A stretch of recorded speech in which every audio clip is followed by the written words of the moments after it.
In this question it is given that the cylindrical rod having temperature T1 and T2 at its end, the rate of flow of heat is Q1 calorie per second. If all the linear dimensions are double, keeping the temperature constant, then the rate of flow of heat is Q2 will be.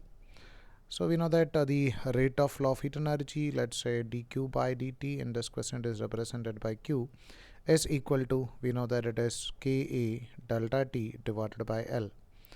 Now we can write this as K into area. We can take it as nothing but pi r square, area of a cylindrical shape object, pi r square into delta T divided by L. Now all the linear dimensions are increased by the keeping in dimensions are doubled. That means linear dimensions means radius, length, thickness, etc. So over here radius and length are we are increasing by 2 times. That's the meaning of this. So we can write this Q is directly proportional to r square and L. That means if the initial length L1, if you are taking it as L, then the final length L2 should be equal to 2L. It is doubled. Same as like radius is also doubled. If initial radius we are taking it as R, then final radius should be equal to 2 times of R.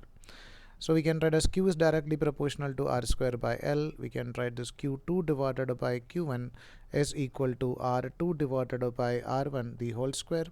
And over here we can write this as L1 divided by L2. So instead of R2 we can write this as 2R, instead of R1 we can write R the whole square, instead of L1 we can write L, and in L2 we can write 2L, so this one get cancelled. So 2 square we can take it as 4 into 1 by 2, which we can take it as nothing but 2. So we can say that as the value of Q2 divided by Q1 is equal to 2, the value of Q2 will be equal to 2 times of Q1, which is given as Q in question. So we can write the value of Q2 will be equal to which is Q1. So we can write Q2 is equal to 2 times of Q1.